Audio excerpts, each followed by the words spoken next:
metaphorically. You're going to see these parents, and they have thousands upon thousands of children. And to represent it, you got one that speaks the truth. Especially nowadays, you've got one that speaks the truth. And thousands, perhaps millions on the other side that are never gonna, they're always gonna answer the opposite answer that is right. And of those people that aren't going to answer what's right, that aren't going to tell you what's going on, that are going to be a false representative of what's going on, they are not going to, or, they are, I mean, they're going to be the influence. They're going to be the great crowd. This great crowd of witnesses, of false witnesses, great crowd of witnesses. Oh yeah, I was going to say, in a Christian country, in what's called a Christian country, if most people are Christian, then the Christians are on the side over there that says that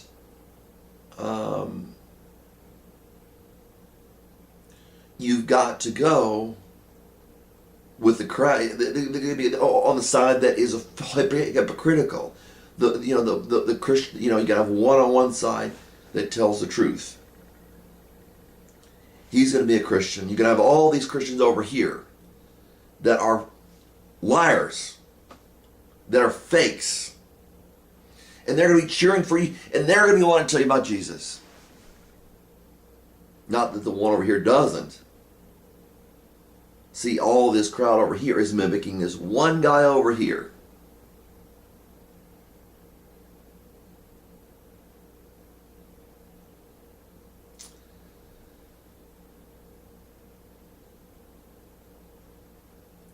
And when you're a hypocrite, and I think this is what I've had problems with before, and something that I think everybody has problems with, and they don't want to admit it. They think, well, they're a hypocrite. It's twisting you in your mind to say, I'm not. And this guy over here is saying, I used to be a hypocrite, or I used to, and I don't do that anymore. These people over here are saying, this guy's a liar. And they'll give you all sorts of reasons why he is.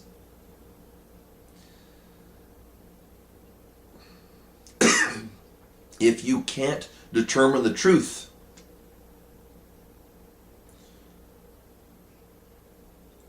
and of course the majority of your arguments are over here.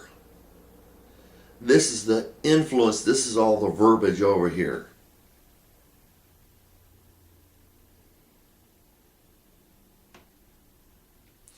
This is where they're pulling you. This guy can't possibly be right. He's only one.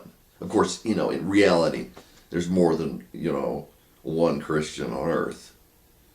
But you kind of get the idea what I'm talking about. Sun's going down.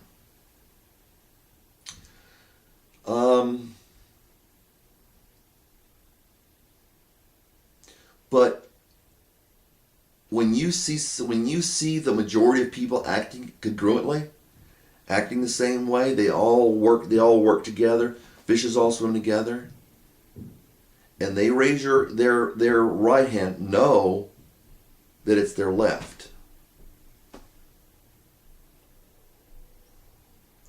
If they are kind, know that they're hateful. The Bible says even the kindest acts of the wicked are cruel.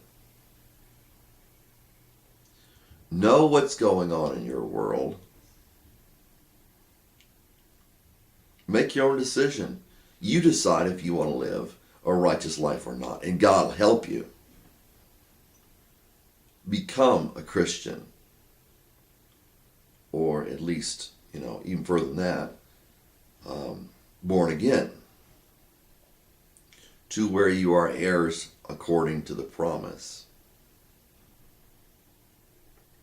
as the Bible says in, I think it's Hebrews.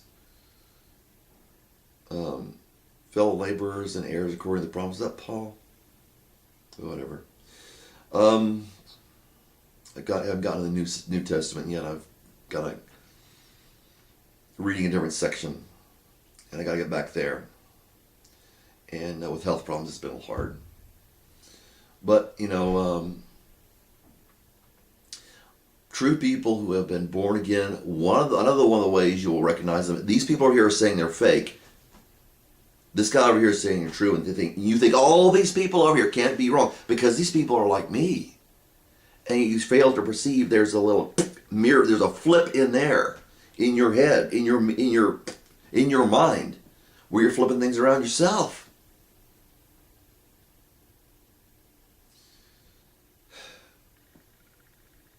Hopefully not. I mean, I'd like to think not.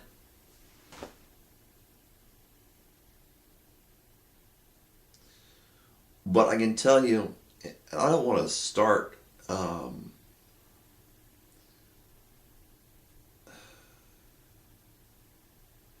don't know. I don't want to get off track, which seems to be the nature of the world.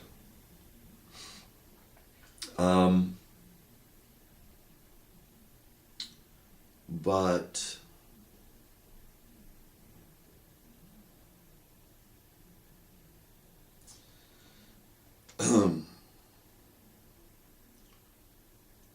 when I was 19, it got to the point, and thank God it got to the point that I wouldn't want to. I mean, God knows best. He does what's best for those who have been, as Paul would say, preordained. That God knew what they were going to do before they did it, and He decided if they're going to do this thing, then yeah, I'll accept them.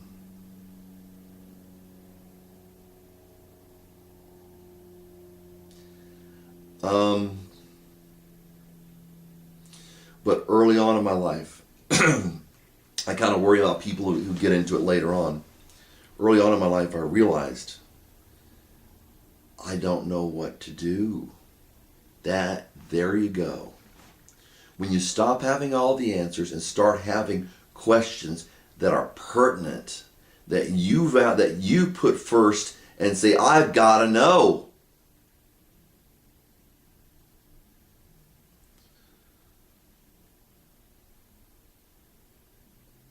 I think of it as kind of like a key to my apartment.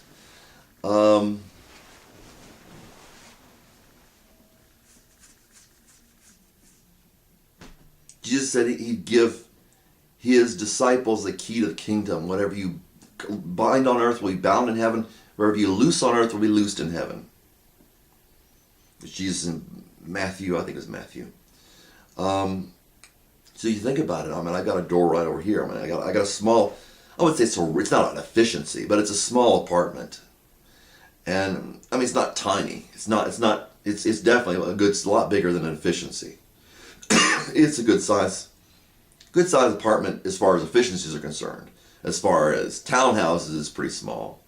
Right over here, I got a door. I got a little peephole in it and all that stuff, and lock on it, all that stuff. And I'll leave my apartment and I'll lock my door. When I enter my apartment, I unlock the door because when I leave it, I lock it. So that's the standard perception of how you get back in is, you unlock the door. Unless there's somebody else to unlock it for you.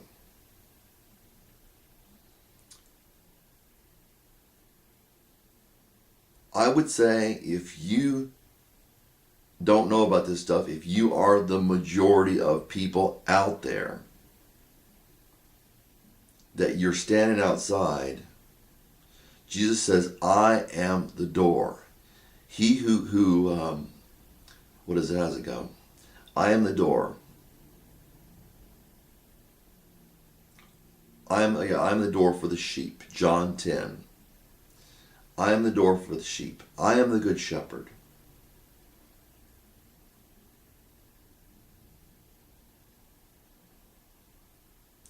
I know my sheep, and my sheep know me. Jesus was saying that, to me, Jesus was saying that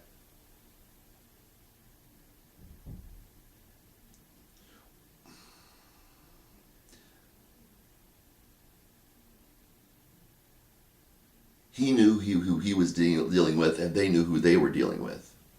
It wasn't some concept of Jesus.